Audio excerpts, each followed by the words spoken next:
Olá pessoal, eu sou o professor Fábio e nesse vídeo eu vou mostrar para vocês exemplos do que mudou com a atualização da norma 10520, agora em 2023. Ela teve uma atualização agora em julho e ela trata exclusivamente sobre as citações da escrita acadêmica.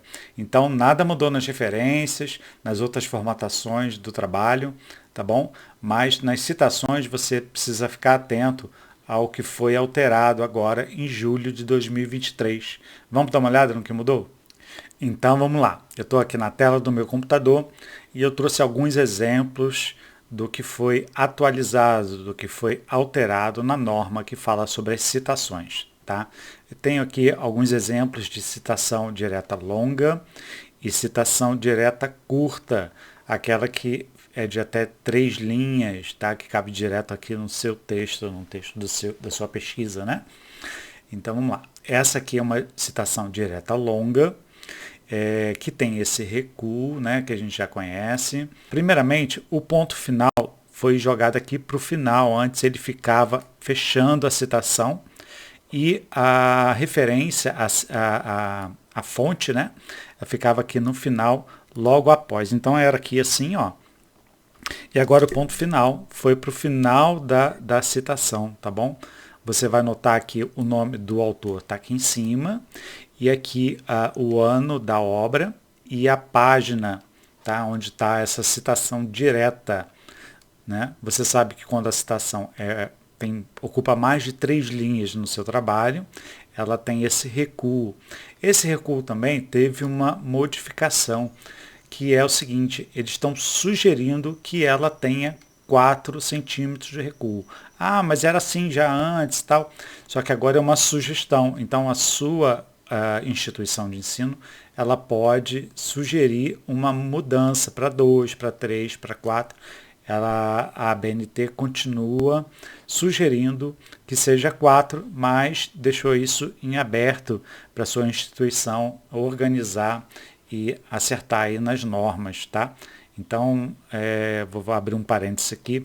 Ainda que a ABNT tenha feito algumas alterações sobre as citações nos trabalhos, nas pesquisas acadêmicas, você tem que acompanhar o que a norma da sua instituição apresenta como organização das citações, tá bom? Então, vamos lá. Falamos do ponto final, que veio para o final aqui logo depois da citação da fonte. Falamos do recuo também, né? E outra coisa que mudou é o seguinte: quando a citação é de uma pessoa física e não jurídica, ou seja, um autor, né, um autor de um livro, um autor de uma pesquisa, antes a citação era em letras maiúsculas, tá? Agora você pode perceber que é maiúsculas e minúsculas, né? Só a primeira letra do nome da pessoa, do autor, que fica em letra maiúscula. Então, antes o Silva aqui, por exemplo, era todo em letras maiúsculas, ou conhecido como caixa alta também, não é? Então, isso também alterou. Quando é pessoa física, tá? Um autor de um trabalho, fica então assim, caixa alta e baixa, ou seja, letra maiúscula e minúscula. Tá? Então, essa foi uma outra alteração. Eu trouxe aqui também, nas citações diretas curtas, né, uma mostra de como que você usa aqui a supressão de informação da citação. Porque a gente pode colocar a citação inteira, entre aspas, né, como era normal, mas a supressão agora ela vem entre chaves, não, colchetes, e isso para dar uma melhor leitura, né? Olha, como exemplo, a inteligência artificial tem sido amplamente utilizada. Essa parte aqui do tem sido amplamente utilizada, ela, ela, ela recebeu uma supressão. Aqui eu tenho a citação inteira, tá? E aqui eu tenho a supressão com colchetes, reticências, fecha colchetes e continua a citação. Vamos a mais um exemplo que fala sobre fontes não publicadas. O que são fontes não publicadas? Por exemplo, você assistiu a uma palestra que é importante para o seu trabalho. Você assistiu a uma aula que não tem nenhum registro, né? Então, isso é uma fonte não publicada e você pode sim usar no seu trabalho. Mas qual é a regra? Você deve citar o autor, a data e o local onde ocorreu essa palestra, essa aula, tá? Então é exclusivo para fontes não publicadas. Diferente de um congresso, tá? Que tem, por exemplo, uma publicação, tem um registro, né? Isso serve, essa forma de citação serve somente para quando não há nenhum registro, tá bom? Não houve uma gravação, não houve um PDF, não tem uma apresentação, não é? Então, como é que fica? Aqui eu trouxe um exemplo, olha, em aula proferida pelo professor Luiz Amâncio, aí tem o nome do autor, né? Aí agora vem a data, ó, em 26 de maio, onde? No auditório, Universidade Estácio de Sá, foram abordados, aí você explicita o que foi apresentado na aula, tá? Ou numa palestra, como eu disse. Mas isso pode ser apresentado de uma outra forma também. Pode ser assim, ó, em aula do professor Luiz Amâncio, aí você coloca aqui um ponto de nota de rodapé, isso também serve, tá? Então lá no rodapé você vai trazer a informação de autor, data e local. Bom, né? Bom porque isso traz mais uma maneira de você citar uma informação que tem uma relação direta com o seu trabalho, né? Mais um ponto importante que foi alterado, que foi atualizado na norma 10.520. Vamos lá, olha só. Quando você vai destacar, quando você vai grifar uma parte do seu trabalho, uma parte que foi escrita por você, né? Geralmente você coloca em negrito, ou em itálico, ou sublinhado, né? Você tem essas três formas para destacar uma parte do seu texto. Eu não estou falando numa citação, tá? Estou falando quando você está discorrendo sobre um assunto, sobre uma ideia, e aí você quer dar um destaque em um ponto do seu texto, né? Você pode colocar então essas três formas, tá?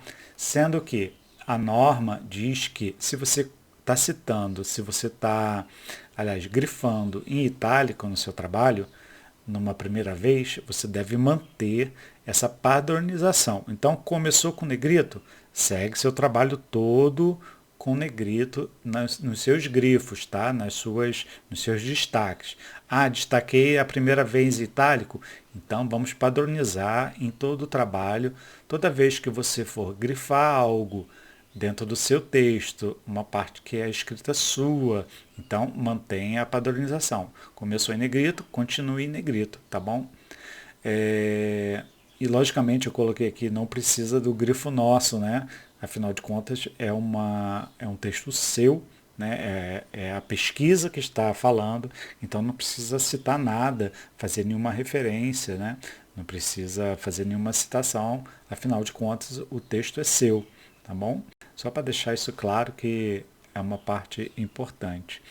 Então falamos da padronização dos grifos e quando for uma citação, como é que a gente deve apresentar isso? Olha, no caso aqui eu trouxe o mesmo exemplo da citação direta,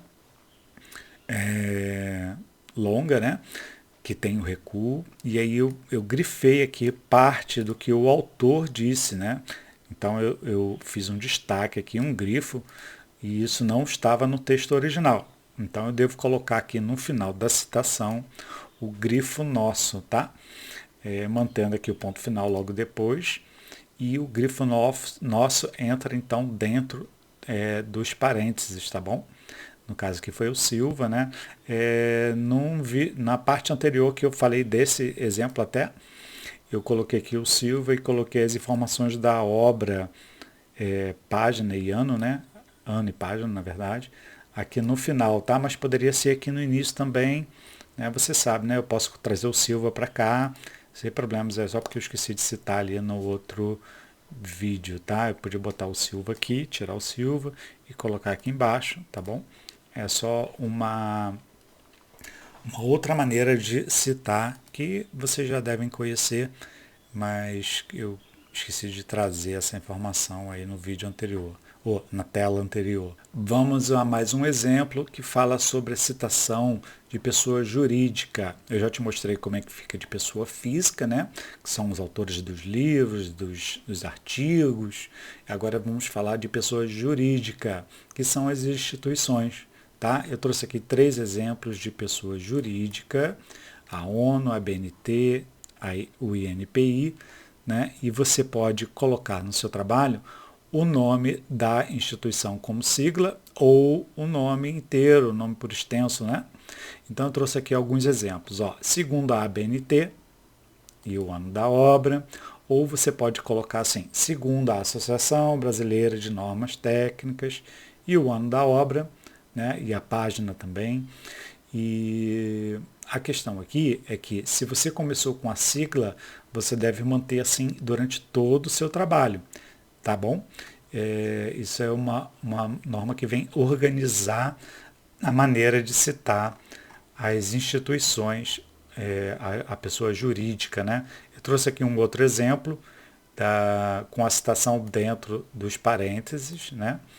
Então, se você está colocando ela como sigla, mantenha como sigla dentro do parênteses ou fora durante todo o seu trabalho. Tá? Essa norma ela não altera as referências. Então, se você colocou a citação como sigla, lá nas suas referências, coloque como sigla. Se você colocou ela por extenso, Associação Brasileira de Normas Técnicas, coloque lá também nas suas referências como Associação Brasileira de Normas Técnicas. Lá vai ficar todo em letra maiúscula, né? Como isso não foi alterado, como eu disse, tá? Somente foram alteradas as citações. As referências lá no final, elas vêm com letra maiúscula, porém, deve-se colocar o nome por extenso, se você citou no seu trabalho por extenso. Se você citou como sigla, deixe lá como sigla, tá bom? E essa informação aqui foi uma grande mudança. Isso, se você está fazendo um trabalho, está no meio de um trabalho, você tem que corrigir isso, porque essa não é só uma questão de letras maiúsculas e minúsculas. Bom, instituições governamentais devem ser citadas pela jurisdição ou órgão superior. Se antes a gente citava o MEC, né, o Ministério da Educação e Cultura, agora a gente cita o órgão superior, Brasil. Tá? Se você estava citando antes Secretaria de Cultura do Estado de São Paulo, agora você vai citar São Paulo. Tá? Eu trouxe aqui um exemplo, ó. Uma das principais preocupações levantadas e a citação que ao invés de ser Departamento de Saúde Pública, agora é Brasil, né? Porque o Departamento de Saúde Pública está subordinado ao governo, né? Então vem como Brasil, tá bom? Se fosse aqui uma secretaria de um estado, de uma cidade, nós iríamos citar o estado ou a cidade, tá bom? No caso aqui o Ministério da Educação, né? O exemplo aqui, antes a gente estava como MEC ou o próprio Ministério, passa a ser Brasil, tá? Então na citação fica Brasil e o ano, tá? E no caso a página, tá? Isso aqui eu vou falar já já, não é uma pegadinha, não é um erro. E na referência, tá? Ele fica lá Brasil, como foi citado, e aí sim, MEC, ou Ministério da Educação e Cultura, ou no caso aqui Departamento de Saúde Pública, o nome da publicação e tal, e segue o padrão de referência normal, tá bom? Essa questão aqui que eu falei que não era uma pegadinha é o seguinte: isso também é uma nova norma. Se a sua publicação não tem um número de página, não cite-a, não coloque sem numeração, sem número de página, tá? Agora ele vem sem nada, tá? Se você não tem um número de página, aliás, se a publicação não tem um número de página específico, não vem citado mais o número de página, tá? Isso é uma outra organização. Eu vou te dar um outro exemplo agora já já. Gente, vamos a outras regras de citações, que são et al., o opus citatum e o apud, tá? Vocês já devem conhecer essas regras, né?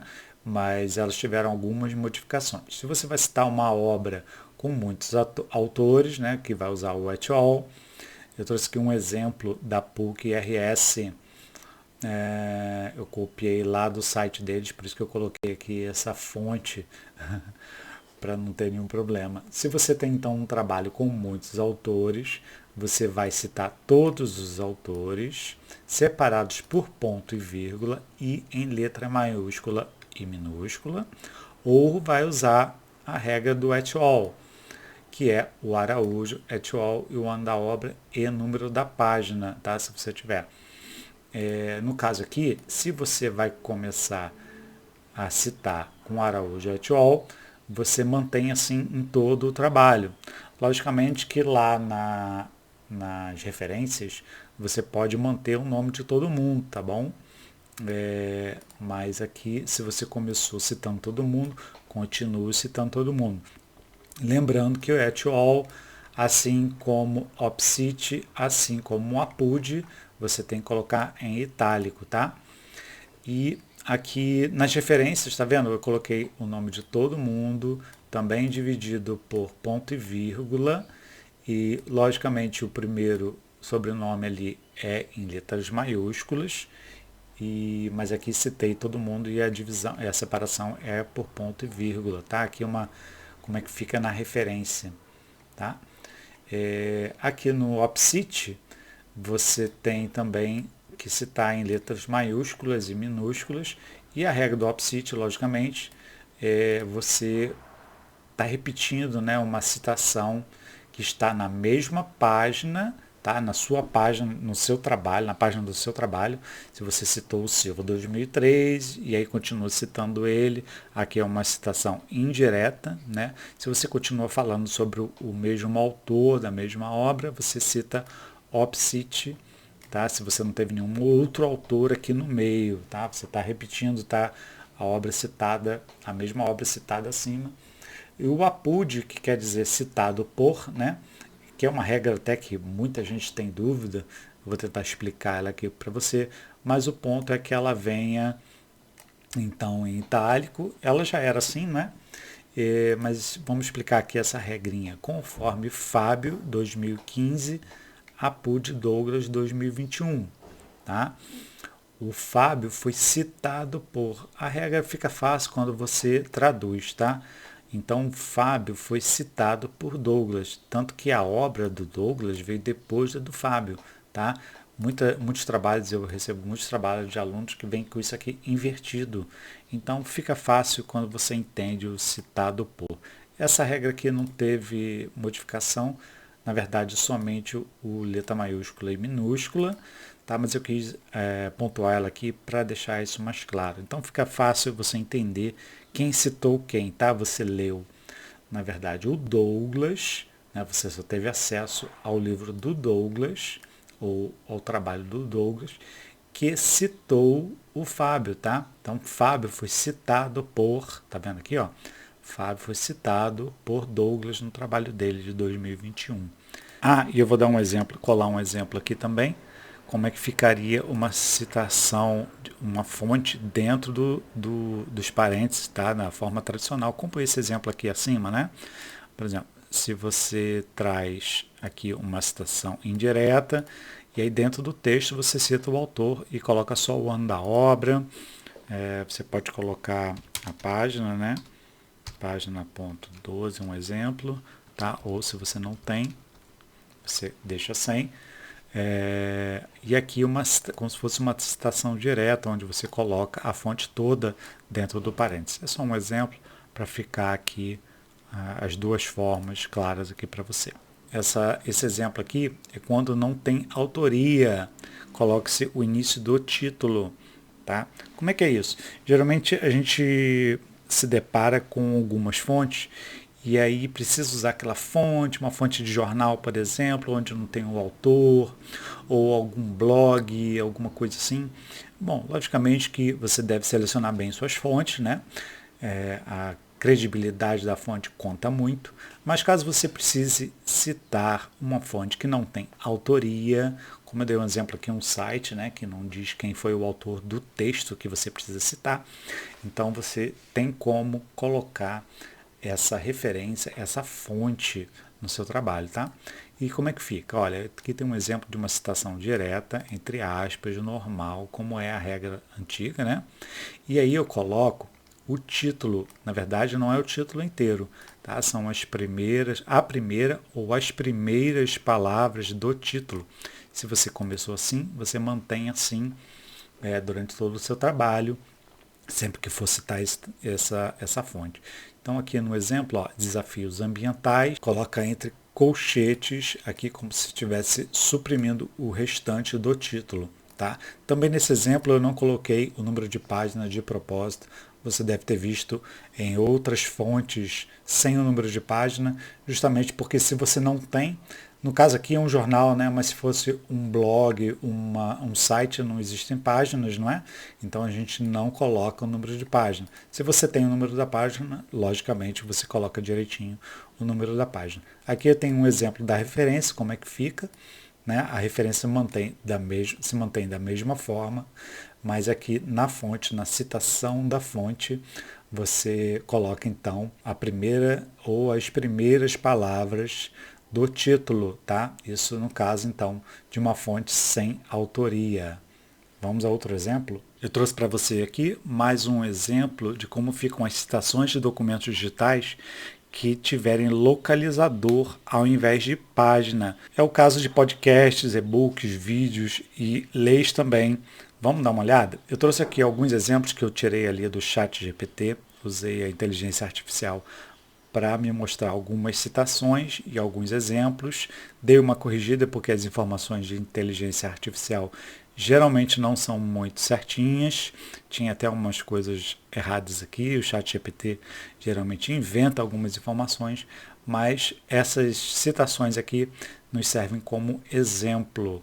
E daqui a pouco eu vou te mostrar onde conseguir mais informações sobre o uso da inteligência artificial na sua pesquisa acadêmica e científica. Então vamos lá. Nesse primeiro exemplo aqui, no exemplo 1, nós temos um documento digital com identificador de parágrafo. Tá? Geralmente um documento digital não tem um número de página, de repente você pegou uma lei num site ou você pegou um outro tipo de documento digital e como não tem página, mas ele possui um parágrafo, uma indicação de parágrafo, veja como é que fica a citação. No caso que é uma citação direta, tá? Nós temos o autor, o ano da citação, né? E aí nós só temos a informação de parágrafo, então você coloca PAR ponto e o número do parágrafo. Tá? Nós temos um outro exemplo aqui para um documento digital que só tem informação de seção. Então é a mesma coisa, autor, ano e a seção onde está a citação, tá bom? No exemplo 3 aqui, você tem um modelo de documento digital, no caso pode ser um vídeo ou um áudio, né? Onde você só tem a informação de hora, minuto, segundo. Então aqui, ó, eu trouxe até um exemplo aqui um pouco diferente, onde tem uma autoria não declarada, né? No caso, eu não teria o autor, mas eu tenho o título, então eu coloquei aqui as duas primeiras palavras do título, coloquei aqui reticência entre colchetes, tá? É o mesmo exemplo que eu trouxe na tela anterior. O ano da obra e aqui como é que fica a localização de hora, minuto e segundo, tá? No caso desse vídeo aqui seria 23 minutos e 45 segundos e é assim que você deve colocar na sua citação. No exemplo 4 eu trouxe aqui uma lei, né? E fica assim então, Brasil, o capítulo se tiver, aqui o artigo 5º, tá? E aqui o parágrafo 2. Se você tiver um inciso também, você também deve explicitar como é que fica esse inciso aqui no trabalho, tá? E aqui o exemplo que eu trouxe ali na tela anterior, que seria sem o número de página, né? A citação, e no caso vem só o nome do autor e o ano da obra. E para você que não conseguiu decorar todas essas alterações, eu vou deixar abaixo desse vídeo um link para você ter uma referência, ter como voltar a essas informações e seguir passo a passo para organizar a sua escrita, o seu trabalho acadêmico, tá bom? Ah, pessoal, abaixo desse vídeo eu também vou deixar outro link para você conhecer o meu novo curso de pesquisa acadêmica e científica com o uso de inteligência artificial. Você vai aprender um passo a passo para fazer de forma correta e ética, sem ter problemas de plágio, sem ter problemas acadêmicos, e você vai conhecer várias ferramentas de inteligência artificial. E eu não estou falando só de ChatGPT, tá? Porque ele não é indicado para várias partes da sua pesquisa.